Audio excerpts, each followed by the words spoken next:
Hello, hello, hello. My name's Natasha Nurse. I'm the lifestyle editor of Plus Model Magazine, and I'm really excited to be speaking with Zsané Jhé. She is a very talented actress, a poet from Atlanta, and I'm just going to let her share her amazing story. How are you? I'm doing well. I'm happy to be, on the line with you. Absolutely. So, to get everyone up to speed, can you at least talk a little bit about how you became an actress, how you landed some of these really amazing roles, and definitely feel free to shout yourself out and all the amazing work that you've done so far? Okay, well, it kind of just started as a leap of faith, really. I had no acting experience, didn't know any actors or anyone in the industry, really. And in college, I was an engineering major, and I was on an internship in Atlanta, and I decided the cubicle life just was not for me. Mm-hmm. And early on in middle school, I had taken a drama class, only once. And it was just a seed that was planted. And I Mm-hmm. guess it just took a while to harvest because it didn't pop out until junior year of college. And Wow. so I decided, you know what, I'm going to do this acting thing. I went back to school that year. I think it was my junior year. I went back to school and I decided to double major in theater along with Mm. engineering. So my last year of college, I got my first talent agent, and that's kind of where everything began to, start to progress from there. Mm-hmm. I started receiving TV and film auditions, and I had a couple of hiccups here and there. Being a new actress and just trying to find my way and exploring different acting techniques. And eventually, I moved to Atlanta. I went to college in North Carolina, and I got my first agent in North Carolina. I moved to Atlanta Mm-hmm. in 2016, Mm-hmm. so fairly recently. In 2016, and I landed my first SAG credit actually last year in April, and that was Greenleaf. Wow, amazing. Yeah. And what was that feeling like when you had that really first major break? Oh my gosh, I fell to my knees. I fell to my knees. I was just like, oh my God, I've been working so hard. But Mm. really, honestly, you hear it all the time. Like, people's overnight, there's no overnight success. There's Mhm. actors that have been in this industry 10, 15, 20 years, and they're just now getting their break, or they're just now getting a recognizable credit. So really, I did not have as much skin in the game as a lot of other people. Mhm. And Mhm. so it was a relief. It Mm. was a relief to see some actual progress and to say, hey, Mom, look, I'm going to be on TV. I know you think this isn't a real career, but it is. Absolutely. And it definitely is a real career, and people are able to parlay, right, their acting and producing and directing career into even other ventures. So I think a very exciting time to join and see what you'll make out of your career. Now, being an actress and also like a woman of color, and you're curvy, right? Yes, I am. Yes. Okay. So I'd love for you to talk a little bit about how that's been affecting your journey as an actress. Mm. Okay, well, as you know, as we can all see on television and film, there aren't as many diverse and nuanced roles for women, one, Mm-hmm. and then for black women, two, and then for plus size women, three. Mm-hmm. So, and we're seeing changes. There's a big diversity and inclusivity push right now, but it still, pales in comparison for plus size women. Mm-hmm. I mean, it's rare for us to see a plus size woman in a lead role or as a love interest, roles that we play in everyday life, Mm-hmm. which can be frustrating. It can be frustrating, but honestly, I find that I just have such a strong circle of support around me, and then Mm-hmm. the industry professionals I encounter, such as casting directors and producers and even stylists on set, they're more than happy to see me and to Mm. style me and to have me be a part of their projects. I've never encountered any sort of like negativity on that end, especially with being plus size, which was a fear of mine actually. Mm-hmm. But honestly, the way me being being plus size affect my career is more so me mentally and emotionally having to deal with it. You know, I feel we receive character descriptions when you're going to audition for a role, and so most of the time they are, you know, they do say heavy set.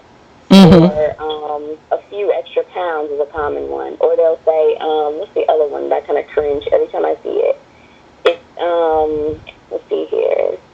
It is, a few extra pounds, heavy set. Or it'll say, you know, a larger than life. I'm like, hold on, what? I'm sorry. Just because I'm plus size doesn't mean I'm obnoxious. I'm a regular human being. Absolutely. Okay. And have you, and you know, I don't know if this is too honest of a question, but have you ever felt pressure to change who you are in this industry? Professionally, no. But in school, I did have a professor, and I still hear him sometimes in the back of my head. You know, I did have a professor that told me, you know, you're an outstanding actress, yes. You are a very pretty girl, yes, but if you lost, you know, like 40 pounds, you could be gorgeous. Oh, wow. And that was my professor in college, you know, but I haven't received any of those type of comments from industry professionals, but yeah, in college, in, you know, this time in my life that's supposed to be developmental and, you know, just supposed to shape me into the actress that I'm trying to become, I heard those words, and it's kind of, you know, it's I'm still trying to, like, you know, peel it from the back of my head. Absolutely. Yeah, I love that you were candid enough to say, you know, being plus size is more having to deal with that reality in your head than even from the industry. I think that that's really important for people to know, because sometimes it seems like there's just like these moments that we'll all have if we enter this space, and it's like, or maybe we're having these conversations in our mind and we need to have more positive conversations with ourselves. Right. Would you say, what would you say has been so far the key to you getting role after role, right? Because as an actress, it's like gig after gig, you got to keep pushing. Girl, shoot, when I find the key, when I find the key, I will gladly share it. I will gladly share it. Well, I mean, is it a team of people that's working with you, like agents and PR reps? Is it like, are you going out and pitching yourself? Like, what are some of the like inside trader secrets that you could share for other people who are gonna listen to this and want to know how can they be successful in this space as well?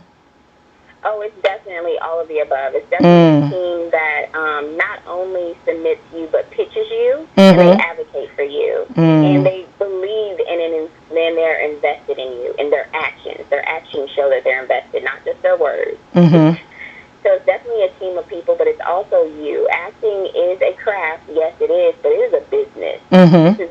This is real.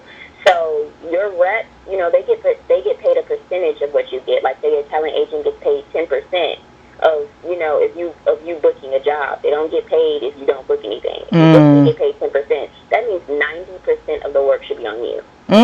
So you shouldn't be relying on them to do everything for you, to pitch you, to build those relationships for you. You should be hitting the ground actively, trying to reach these casting directors, trying to reach the writers, the directors, the producers of all your favorite or target shows that you want to be on. You should be writing them letters, writing them thank you notes every time they bring you into auditions.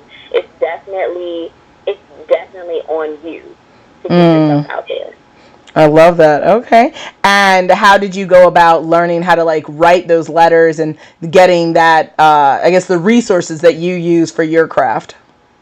Oh, I Google everything. I'm very thorough in my research, and I just have the most crazy tunnel vision. So, depending on what I'm working on, it's like, say, if I'm working on getting an agent, I'm starting off in the actors and I'm getting an agent, I look up every single resource. There are so many known resources in the acting community, such as Backstage.com or Beverly Hills Playhouse blogs. There's so many acting blogs. There's just so much information out there. And I also read books. I read a lot of books. And I actually cross careers in a way that I kind of study my own career. Like, I read Kevin Hart's book. You know, Kevin Hart he's a comedic rock star, and I wanted to learn, how did he pick up this business mindset. What sort of strategies has he implemented in his career to get where he is now? And I take those same strategies from reading the book. I went to the library, the public library, where these books are free. And I read this, I know that, like, with acting and modeling and with all of these professions, really, there's a heavy financial burden. Mm-hmm. We have to pay for headshots or photography. We have to, give our agents and our publicists their percentages, and, we have to pay for workshops and classes. So I'm an advocate for free resources. And Google, YouTube, and library is where I live. I love that. Okay. And how has social media been a part of your journey as an actress?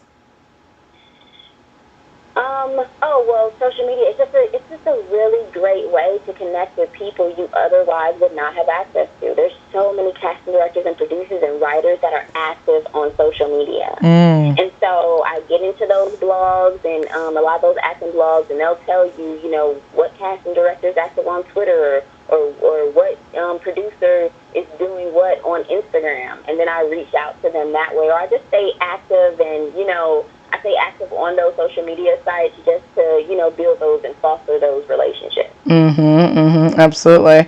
And given that there's so much going on in our world, whether it's politics or personal stuff, how do you kind of toe the line between sharing your personal beliefs or challenges and trials and tribulations, and then also maintaining the brand and that you're trying to create and grow? That's a good question. Honestly, it's not that difficult for me, just simply because I only utilize social media in my life as a tool. It's not really a personal part of my life. Okay. I just love to, interact with my friends and family in person, and so they know all of my views and how I feel. And sometimes I am charged up to really say something and put my, and normalize my voice on social media. But for the most part, I kind of just use social media as a tool. Wonderful. Okay. And how big has mentorship been in your life as well? It has been so huge. It really has. I have had so many women just not knowing me from anywhere advocate for me and push for me. My very first talent agent was a woman in North Carolina, and I had no acting experience. And, this was a full-on agency that had working actors, and she just really believed in me. And so, that is monumental, mentorship and sponsorship of us looking around and seeing who we can help, but also not being a crutch to those that we can help. Because people, you have to do the work, ultimately. To maintain those relationships, me maintaining my mentor relationships, I still am meeting them halfway. I'm still pulling my weight. I'm still on Google at the library researching things, and I'm asking specific, targeted questions. And so I'm pulling my weight, and then they're helping me along the way. I love it. Awesome. And for anyone listening that wants to get started, what would you say is step one for that person? Step one. Let's see. Step one would be to, step one is really going to have to be to get real with yourself. You really have to get real with yourself. We have our dreams, we have our expectations, and we have our work ethic. And sometimes there is no equilibrium. Sometimes our work ethic is all the way down here, and our dreams are already up there. In that case, we might need to level, not lower, but level our expectations. I don't believe in lowering your expectations. Level our expectations. You really do have to get real with yourself. Also, because the industry is going to be very real with you. Just like I said, I still cringe sometimes when I see those, the character description says, this heavy-set black woman. I still cringe sometimes when I see that. They're going to be real with you in this industry. They're going to tell, you walk in there and think you're the skinniest thing ever, and they're going to be like, no, sweetie, a few extra pounds. Absolutely. You know what I'm saying? And then that leads to another question that I think so many of us struggle with it, which is how do you deal with the negative bully inside your head, and then also the naysayers or the people who don't choose to say what they need to say to you in a kind way, but they just give it to you 100%, whether it's asked for or not asked for. What is your key to dealing with negative people, negative situations, and everything in between? Practicing compassion and confidence. And I have to actively practice compassion with myself because, like plenty of us, I am my own worst critic. I'm all up in my head saying all sorts of crazy stuff if I let myself run away with it. And so I have to actively practice compassion, and I find that in practicing compassion with myself, I just have so much more compassion for those around me. And so when someone's shooting it straight, when they're calling a spade, they're, saying this and this is this, and they're being uber direct with me, and it feels, I begin to, I guess, put up my defenses. I have to remind myself to lower your guard. I love it. Because, this person is dealing with whatever this person is dealing with, and I don't have to take on that energy if I don't want to. Absolutely. And so I have to remind myself that it's a choice. To be offended is a choice. And along with confidence, you have to define what confidence is to you, and sometimes we have to define that every other day. Sometimes I wake up and I'm like, girl, confidence for you today is going to be you showing up with no makeup on and just being like, y'all gonna take this pencil or not? So y'all gonna take it or not? And I show up and I'm like, look, y'all have to take this today. Or sometimes it's just confidence of me saying, well, most of the time it's always confidence of me walking into an audition room and saying, this is who I am and this is all I have right now, and that's going to have to be enough. I love it. And Absolutely. I make that decision every single time I audition. It's a part of my audition technique. The last step for me is, what am I going to let go of today? I love that. That's amazing. That can be transcended for those interested in acting, but also just life. Like, yes, what are you releasing today? What are you forgiving yourself of? What are you saying yes to? Absolutely. I love that. All right. I love that. You just gave everybody their life in this interview. I love this. Thank you. So, how can people get in touch with you? Where can they learn more about the films and television shows you're a part of? If they want to work with you, where do they go? They can hit me up on social media. I'm very active on there, and my Instagram and my Twitter are at Zsané, and that's just my first name, Zsane.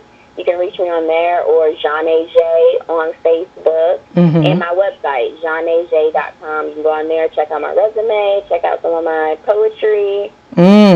I love this. And do you have any exciting updates or announcements to make, or should everyone just stay tuned to the website? I have any announcements? Oh, well, next week, the first episode of the second season of Black Lightning drops. So, look out for me on that. Awesome. And I just really want to implore people to go out and see The Hate You Give. And it releases in limited theaters this Friday, but it opens up worldwide October 18th. And I get to play a real charged up role on that movie, that really, really important movie, and so I'm just super excited about that. Very, very cool. I love it. Thank you so much for sharing your story with the Plus Model Magazine family. Thank you for inspiring me, and I'm proud and honored, to speak with someone like yourself, and just keep doing what you're doing, because you're representing and you're showing us all how to live our best lives and to be fearless and to embrace difference. And if you want to change your path, go ahead and change it. You're a living embodiment of that. So that's super incredible. Oh, thank you so much. Absolutely. Absolutely. But thank you so much. All right. You have a good evening. You too. Thanks. Bye-bye. Bye.